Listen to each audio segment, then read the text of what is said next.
25 नवंबर 2020 से पंजाब और हरियाणा के किसान दिल्ली के बॉर्डर्स पर प्रोटेस्ट कर रहे हैं। ये प्रोटेस्ट सरकार के 3 नए फार्मिंग एक्ट्स के अगेंस्ट है। The farmers produce trade and commerce act, the farmer agreement on price assurance and farm services act and the essential commodities act. अब सरकार बोलती है कि ये 3 कानून किसानों की भलाई के लिए है और इनसे उनकी जिंदगी सुधर जाएगी। बट किसान मानने के लिए तैयार ही नहीं है। मगर क्यों? क्योंकि farmers have been getting screwed by government policy since the independence और उनका सरकार पर भरोसा ही नहीं है। और हो भी क्यों? पंजाब और हरियाणा के किसान 60 साल पहले लिए गए पॉलिसी डिसीजंस के परिणाम अभी तक भुगत रहे हैं। और अगर आप सोच रहे हो कि ये कौन से पॉलिसी डिसीजंस थे, तो आप काफी बेवकूफ हो। वीडियो के टाइटल में लिखा हुआ है, It was a little thing called the Green Revolution. The Green Revolution is a bloodless battle. It's the fight against famine and the fight for improved agricultural production. 5 million Indians may die of hunger this year. It's a challenge which has to be faced and met. The miracle seeds turned a dream into reality. देसी खाद और दवाइयाँ बीज के साथ मिलाई जाती हैं। रासायनिक तत्व पीने के पानी को जहरीला बना चुके हैं। Farmer unions claim close to 100 farmers have committed suicide. In one village in Punjab, there are a dozen widows. उधर हरियाणा ਦੇ ਵਿੱਚ ਜ਼ਮੀਨੀ ਪਾਣੀ ਦਾ ਪੱਧਰ ਲਗਾਤਾਰ ਹੇਠਾਂ ਜਾ ਰਿਹਾ ਹੈ। Stubble burning. Man's economic and political institutions have failed the Green Revolution. इससे पहले कि हम ग्रीन रेवोल्यूशन के सोशल और इकोलॉजिकल इम्पैक्ट्स डिस्कस करें, आई थिंक पहले ये समझना जरूरी है कि ये क्यों और कैसे हुआ। तो जब अगस्त 1947 में ये हुआ, At the stroke of the midnight hour, when the world sleeps, India will awake to life and freedom. India inherited a starving and malnourished population. Bloody British. तो पहले अंग्रेजों ने हमारी खेती के ऊपर बहुत सारा कर लगाया था और खेती का फसल का काफी सारा हिस्सा कर में लगान में चला जाता था किसानों का। दूसरा ये था कि अंग्रेजों ने किसानों को मजबूर किया था कैश क्रॉप्स की खेती करने के लिए, जैसे अफीम, सन, कपास, इन सब चीजों को अंग्रेज एक्सपोर्ट करते थे। तो अनाज के बजाय किसान कैश क्रॉप्स ग्रो करते थे, जिससे अंग्रेज उससे फिर पैसा कमा सके। तो इन सब चीजों के कारण जो हमारा कृषि विकास दर था, जो एग्रीकल्चर ग्रोथ रेट जिसको कहते हैं, वो 1900 से लेके 1947 तक 0 था। बेसिकली तुम साला गुलाम लोग हमारी जूची किंग। तो इंडिपेंडेंस के बाद हमारे लीडर्स ने हमारे एग्रीकल्चरल सिस्टम को सुधारने की कोशिश करी। उन्होंने जमींदारी सिस्टम हटा दिया, फालतू के टैक्सेस हटा दिए, लैंड सीलिंग करके गरीब लैंडलेस किसानों को जमीन दे दी, डैम्स बनवाए और बहुत सारी पड़ती जमीन पर कल्टीवेशन शुरू करवा दी। इसके चलते एक तो किसानों की एक्सप्लॉयटेशन कम हो गई और दूसरा हमारी फूड ग्रेन प्रोडक्शन भी बढ़ गई। 1950 से 2000 तक का डेटा देखें तो उसमें 1950s की डेकेड का जो ग्रोथ रेट है एग्रीकल्चर का, वो सबसे हाई है। मतलब हमें लगता है कि हरित क्रांति के बाद प्रोडक्टिविटी बढ़ी, बट एक्चुअली 1950s के डेकेड में बहुत हमारा उत्पादकता हमारी बहुत बढ़ी। तो फिर प्रॉब्लम क्या थी? आजादी के वक्त इंडिया में 2 तरीके के स्टेट्स थे। एक वो जिनके पास जरूरत से ज्यादा अनाज था और दूसरे जिनके पास जरूरत से कम। तो सरकार ने ये सिस्टम बैठाना चाहा कि सरप्लस स्टेट से अनाज लें और डेफिसिट स्टेट्स में उसे सप्लाई कर दें। पर उस समय हमारी मार्केटिंग और डिस्ट्रीब्यूशन की व्यवस्था ना के बराबर थी और दूसरा व्यापारियों का बहुत ज्यादा जोर था। तो जब हमने डीकंट्रोल करने की कोशिश करी आज़ादी के बाद कि अब हम फ्री मूवमेंट ऑफ ग्रेन करवाएं, तो उसमें प्राइसेस बहुत बढ़ने लग गए। जब प्राइसेस बढ़ने लगे तो सरप्लस प्रांतों ने उनको लगा कि हम ज़्यादा अनाज देना नहीं चाह रहे और डेफिसिट प्रांतों ने फिर अपनी ज़रूरत से ज़्यादा अनाज मांगना शुरू कर दिया। तो इस जंजाल में फंस गई सरकार। इसी बीच अमेरिकन हमारे पास आए एंड वर लाइक, तुम्हें हमारी हेल्प चाहिए, अकेले नहीं कर पाओगे। 1920 से ही अमेरिका में गेहूं की प्रोडक्शन बहुत ज्यादा थी और 1950s तक आते आते उनके पास इतना सरप्लस गेहूं हो गया था कि उनको समझ नहीं आ रहा था कि उसका करे क्या।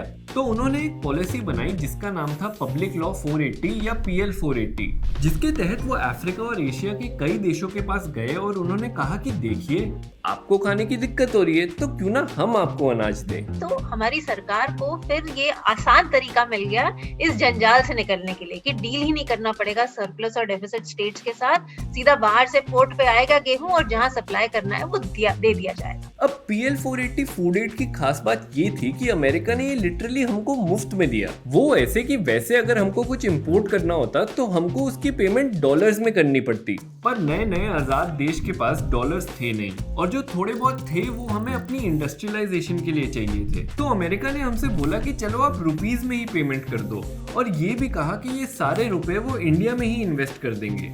PL480 इंपोर्ट्स के लिए की गई पेमेंट का करीब 80% अमेरिका ने भारत में ही वापस इन्वेस्ट कर दिया।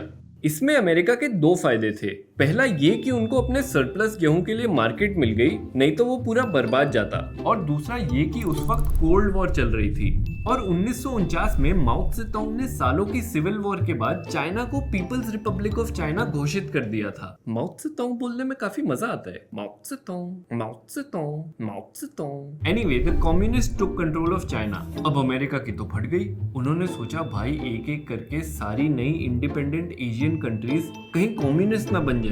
तो PL480 के बहाने वो एक तरीके से हमको अपनी तरफ करना चाहते थे।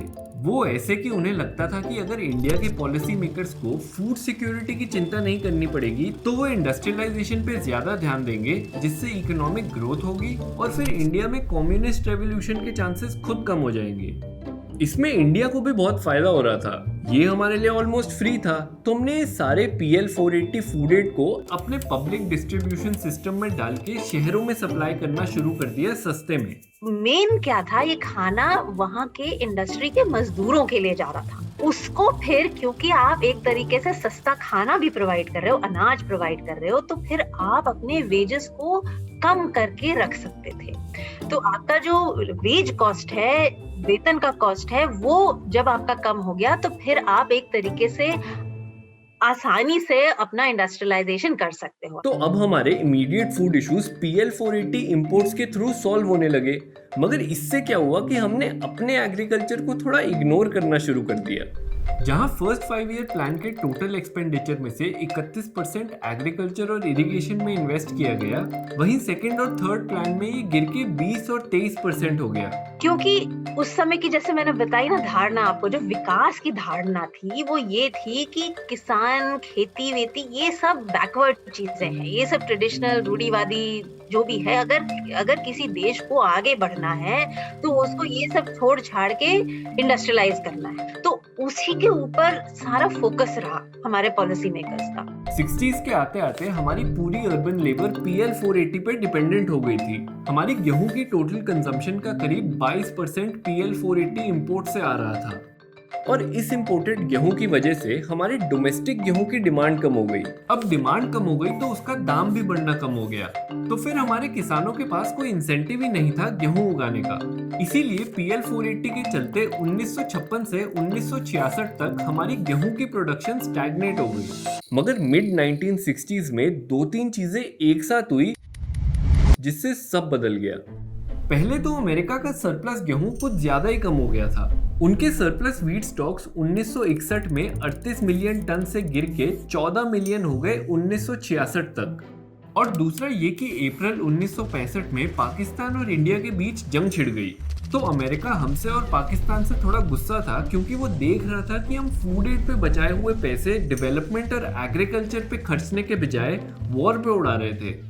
ऊपर से अमेरिका हमसे पहले ही थोड़ा चिढ़ा हुआ था, क्योंकि इंडिया वियतनाम वॉर के फेवर में नहीं था।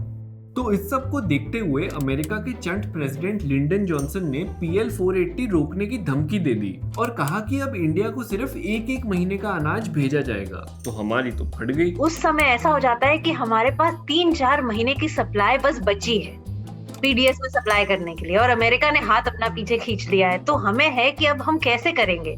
टू मेक थिंग्स वर्स, 1965 में हमारा मॉनसून भी अच्छा नहीं गया, तो प्रोडक्टिविटी कम हो गई और अनसर्टेनिटी और बढ़ गई। तो उस समय एक धारणा बनी कि भारत तो भूखा नंगा देश है और ये अपने लोगों को खाना ही नहीं खिला सकता। To Calcutta, ships of the world bring grain to save the starving millions of Bihar. आप देखेंगे न्यूयॉर्क टाइम्स में उस समय, जो अमेरिका का बहुत प्रसिद्ध न्यूज़पेपर है, उसमें फोटो है कि जैसे दिखाया है भारत है और हाथ में वो भिखारी वाला बोल है और वो भारत आया है मांगने खाना अमेरिका से। पर अगर आप असलियत देखें तो असलियत में हमारे गांव के जो 85% लोग तो हमारे उस समय गांव में थे। जो शहरीकरण था वो 15% के करीब था। 5 में से 1 जन को हम सप्लाई कर रहे थे जो खाना आ रहा था अमेरिका से। तो ये कहना गलत होगा कि भारत अपने आप को खाना नहीं खिला सकता। बहरहाल अब पीडीएस पे डिपेंडेंट शहरी पॉपुलेशन के लिए तो हमको PL480 इंपोर्ट्स चाहिए ही थे। तो दिसंबर 1965 में सी सुब्रमण्यम, जो उस टाइम पे हमारे एग्रीकल्चर मिनिस्टर थे, उन्हें अमेरिका भेजा गया PL480 फिर से शुरू करवाने। इसी दौरान सरप्लस गेहूं की कमी की वजह से अमेरिका की फूड एड पॉलिसी में बदलाव लाया गया। इस नई पॉलिसी के अनुसार अमेरिका फूड एड सिर्फ उन्हीं कंट्रीज को भेजने वाला था जो अपने एग्रीकल्चर सेक्टर पे ध्यान देके सेल्फ सफिशिएंट बनने की कोशिश कर रहे थे। तो उन्होंने सी सुब्रमण्यम को बोला कि हम PL480 तभी कंटिन्यू रखेंगे जब इंडिया सेल्फ सफिशिएंट बनने की कोशिश करेगा।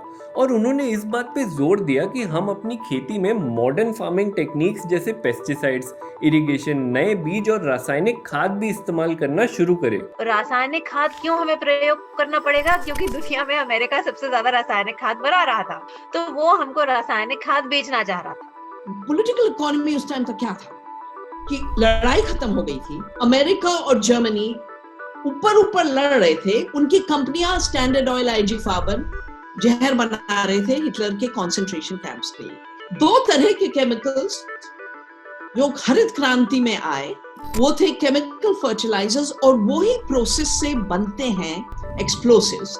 इसलिए बेरूत ब्लास्ट और अफगानिस्तान में ब्लास्ट और हैदराबाद ब्लास्ट, ये सब फर्टिलाइजर बॉम्ब है। फर्टिलाइजर बॉम्ब क्यों बनता है? क्योंकि बॉम्ब मेकिंग टेक्निक से फर्टिलाइजर बनता है। दूसरा, लोगों को जो कंसंट्रेशन कैंप से गैसेस से मारा गया जैसे साइक्लोन B, ये ही एंसेस्टर्स हैं आज के पेस्टिसाइड्स के। सो पेस्टिसाइड्स और फर्टिलाइजर दोनों निकले हिटलर के कंसंट्रेशन कैंप से। तो लड़ाई खत्म हुई। बंद करना चाहिए था उन कारखानों को, पर एक बार ग्रीड पैदा हो जाती है उसका सेशिएशन नहीं होता। तो इसके बजाय कि उन्हें फैक्ट्री बंद करें, उन्हें कहा अब हम खेती बदलेंगे। अब क्योंकि उस टाइम हमारे पास कोई ऑप्शन नहीं था तो हम मान गए। 1966 में PL480 इंपोर्ट्स दोबारा तो शुरू हो गए, लेकिन अमेरिका को जो हम मजे में सेल्फ सफिशिएंट बनने का वादा कराए थे, उसके लिए सिर्फ रासायनिक खाद काफी नहीं थी। तो अब एंट्री होती है father of green revolution mister Borlaug और उनकी हाई यील्डिंग वैरायटी सीड्स की।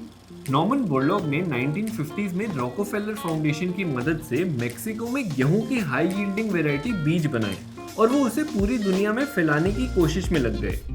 अब इन सीड्स का क्या था कि इन पे अगर बढ़िया केमिकल फर्टिलाइजर, पेस्टिसाइड्स और खूब सारा पानी डालो तो इनसे जो प्रोड्यूस निकलता था उसकी क्वांटिटी ट्रेडिशनल ऑर्गेनिक सीड से ज्यादा होती थी।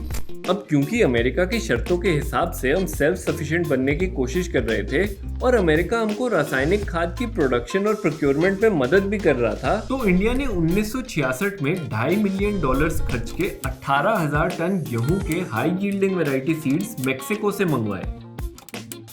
सरकार ने नई हाई यील्डिंग वैरायटी सीड्स किसानों को बांटनी शुरू कर दी, मगर उन्होंने सिर्फ ऐसी डिस्ट्रिक्ट्स को टारगेट किया जहां अच्छी खासी इरिगेशन थी। अब क्योंकि पंजाब और हरियाणा में एक अच्छा कनाल सिस्टम बना हुआ था और 1963 में बाकरा डैम भी नया ही बना था, तो इसीलिए ज्यादातर सीड्स पंजाब और हरियाणा के किसानों को मिली।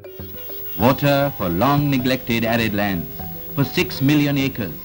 And 1 million kilowatts of electricity. अब सरकार को कोई तरीका चाहिए था किसानों को कन्विंस करने का जिससे वो अपने बीज छोड़ के ये नए बीज इस्तेमाल करना शुरू करें। सी सुब्रमण्यम को पहले ही समझ आ गया था कि फूड ग्रेन्स की प्रोडक्शन बढ़ाने के लिए सरकार को किसानों को कुछ इंसेंटिव्स देने पड़ेंगे। तो पहले तो सरकार ने सीड्स, फर्टिलाइजर, पेस्टिसाइड्स, पानी और बिजली किसानों को सब्सिडाइज रेट्स पे देना शुरू कर दिया। इसको इनपुट सब्सिडी कहते हैं। और तो और सरकार ने फूड कॉर्पोरेशन ऑफ इंडिया को एस्टैब्लिश और कहा कि ये सारा अनाज सरकार किसानों से खरीद भी लेगी। साथ ही साथ सरकार ने एग्रीकल्चरल प्राइसेस कमीशन को भी एस्टैब्लिश किया, जिसका काम था एक मिनिमम प्राइस डिसाइड करना जिसपे FCI किसानों से अनाज खरीदेगा।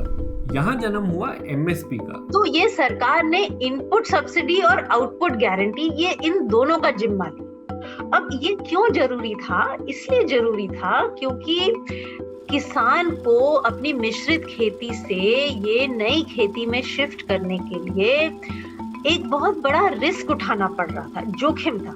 अब ये क्यों था? इसलिए था कि मिश्रित खेती में तो आप 5, 10, 15 चीजें उगा रहे हैं, एक चीज नहीं भी हुई तो दूसरी चीज हो गई आपकी। ये जो नए बीज थे, इनको आपको एकल फसल प्रणाली जो मोनोकल्चर है, उस पद्धति से आपको इनको उगाना था। तो उस सिस्टम में प्रोडक्शन रिस्क जो है, उत्पादन का जोखिम बहुत बढ़ जाता है। मगर इनपुट सब्सिडीज और प्रोक्योरमेंट स्कीम की वजह से किसान इन हाई यील्डिंग वैरायटी सीड्स को प्रेफरेंस देने लगे। ये उनके लिए ज्यादा फायदेमंद था, इसीलिए उन्होंने ज्वार, बाजरा, रागी जैसा मोटा अनाज कम करके ज्यादा गेहूं उगाना शुरू कर दिया। इसके बाद जल्द ही धान की high yielding variety seed IR8 को फिलीपींस में डेवलप करा गया और सरकार ने उसे भी सब्सिडाइज करके बांटना शुरू कर दिया।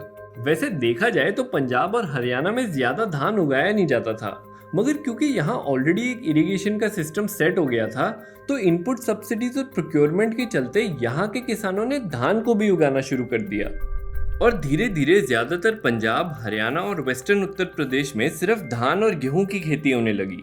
इंडिया की फूड ग्रेन प्रोडक्शन 1961 में 82 मिलियन टन से बढ़कर 176 मिलियन टन हो गई 1991 तक। और इसी के साथ हम फूड ग्रेन प्रोडक्शन में सेल्फ सफिशिएंट भी हो गए। सब्सिडाइज्ड गेहूं और धान की वजह से गरीबी और भुखमरी कम हो गई और किसानों की इनकम्स भी बढ़ गई।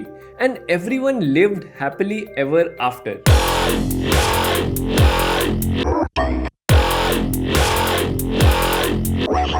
Of course they didn't. No one ever does. हम आज तक भी जो बच्चा एक तरीके से हरित क्रांति सुनता है तो यही सुनता है कि हरित क्रांति से पहले तो हम भूखे नंगे मर रहे थे और हमारे पास तो कुछ था ही नहीं, और फिर जब ये हरित क्रांति आई तभी हम किसी तरह हमने अपने आप को संभाला है, होश संभाला है और हमने अपने आप को खाना खिलाया है एक तरीके से आत्मनिर्भर बनके। ये धारणा बहुत ही गलत है, क्योंकि इसने वो पूरे PL 480 के सिस्टम को समझा ही नहीं है और उसका जो इनबिल्ट डिसइंसेंटिव था उस चीज को नहीं समझा है, उसको नकारा है। और हमारे जो किसान हैं जिनके पास एक्चुअली इतनी जानकारी, इतनी नॉलेज, इतनी समझ है खेती करने की, नेचर के साथ जुड़ के, प्रकृति के साथ जुड़ के, उस सब चीज को भी हमने नकार दिया एक तरीके से। और ये कितनी गलत बात है और इसका हम आज तक उसका हम कॉन्सिक्वेंस उसको हम देख रहे हैं और उसका जो गलत नतीजा है उससे हम जूझ रहे हैं इस चीज से। हरित क्रांति के असली परिणाम जानने के लिए देखिए अगला एपिसोड,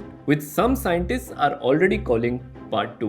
पहली बात जो इसको कहते हैं हरित क्रांति, मैं कहती हूँ हरी नहीं थी, क्योंकि हरी तो वो होता है जो प्रकृति के साथ काम करे, प्रकृति के खिलाफ काम करे, वो हरी नहीं है। और क्रांति तो होती है जमीन से, ऊपर से थोपी नहीं जाती क्रांति, तब तो डिक्टेटरशिप होती है। To watch part 2 and 3 of this series and help us make more such videos, subscribe to unscripted.news.